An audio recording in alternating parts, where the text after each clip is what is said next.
भादू शहर के सूरजाबाद मोहल्ले में जूनियर जुल्फकार अली भुट्टो फकीर मोहम्मद हुसैन उतेरो जी वालदा जी वफ़ात ते संदसि घर पहुची ताज़ियत कई। जंहिं बाद मौजूद कारकुननि सां ॻाल्हाईंदे चयो असांखे अमीरनि वारी सियासत न बल्कि ग़रीब अवाम लाइ सियासत करणी आहे। शहीद मीर मुर्तज़ा भुट्टो जो नज़रियो अॻिते वधाइण लाइ असां हिकु नई सोच ऐं नज़रिए सां अची रहिया आहियूं। असां अवाम जी ताक़त सां इक़्तिदार में ईंदासीं। हेठीं सतह ते ताक़त मुंतकिल थियण ते यकीन रखूं था।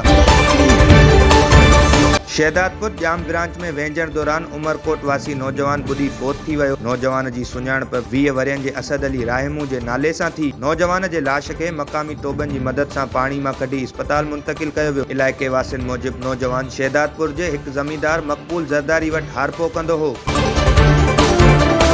न्यू सईदाबाद ज़िले मटियारी जे वर्कर्स कन्वेंशन बाद सिंध यूनाइटेड पार्टी जे सरबराह सैयद ज़ैन शाह मीडिया सां ॻाल्हाईंदे चयो त सिंधी क़ौम बिटे बल्दियाती निज़ाम वसीलनि जी फुरलुट ऐं ॿियनि गैर क़ानूनी शयुनि ख़िलाफ़ भरपूर मज़म्मत कंदे रोडनि ते निकिरंदी। मुल्की सियासत में सियासत आज़ाद नाहे। 6वीं तरमीम बाद 8वीं तरमीम जो वजूद ई ख़त्म थी वियो आहे। धरती जे वसीलनि ते मथियनि खे क़ाबिज़ कयो वियो आहे। सिंध जी करोड़े एकड़ ज़मीन खे फबाइण जी कोशिश कई पई वञे।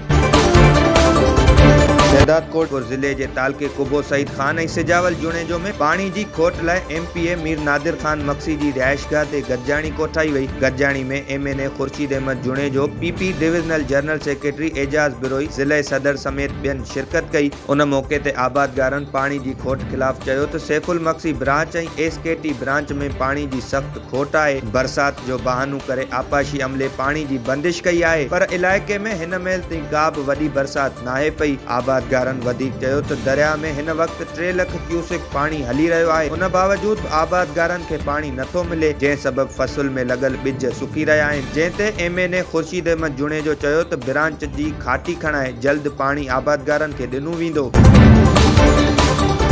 थारूशाह दस्तगीर कॉलोनी वासी 6 ॿारनि जी मां मुबैना तौर ते पंहिंजे चाहींदड़ सां फरार थी वई। ॿार माउ जी वापसी लाइ क़ुरान पाक खणी प्रेस क्लब पहुची विया। उन मौक़े ते छोकिरियुनि मीडिया सां ॻाल्हाईंदे चयो त मां सलमा सियाल पंहिंजे चाहींदड़ ज़ाकिर सियाल सां फरार थी वई आहे। असांजे पीउ माउ जी मौजूदगी में ॿी शादी करे छॾी हुई। माउ जे फरार थियण बाद असां 6 भेण भाउरनि जो को बि सहारो नाहे बचियो। वालिद पारां उॼण बिरादरी में भेण जो रिश्तो करायो वियो आहे, जेके भेण सां गॾु असांखे बि तंग करे रहिया आहिनि। हुननि SSP नौशेरो फिरोज खां मुतालबो कयो त मामले जो फौरी नोटिस वठी इंसाफ़ ॾिनो वञे।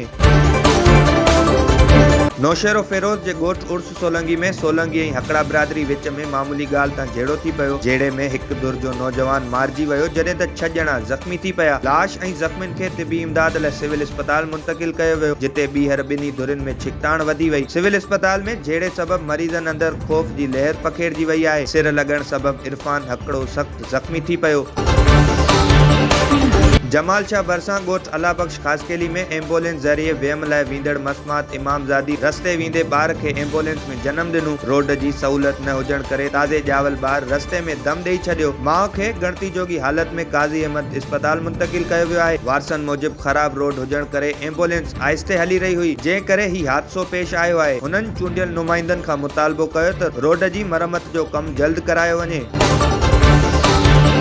दरादा शरीफ वेझो ॻोठ अलियाबाद वसाण जो रहवासी नौजवान अलाबख्श वसाण 5 ॾींहनि खां मुबैना तौर ते गुम थी वियो आहे। वारसनि पारां अगवा ऐं क़त्ल जो शक ज़ाहिर कंदे क़ौमी शाहराह ते एहतिजाजी धरणो हयो वियो। उन मौक़े ते वारसनि मीडिया सां ॻाल्हाईंदे चयो त 5 ॾींहनि खां नौजवान गुम आहे, जंहिंजो पतो हिन महिल ताईं नाहे पइजी सघियो। हुननि शाहणी बिरादरी मथां इल्ज़ाम हणंदे चयो त शक आहे त असांजे नौजवान खे शाहणी बिरादरी अगवाबाद क़त्ल करे छॾियो आहे। जंहिं बाद पुलिस धरणे वारे हंधि पहुची नौजवान जी बाज़ियाबी जी ख़ातिरी कराईंदे धरणो ख़त्म कराए छॾियो।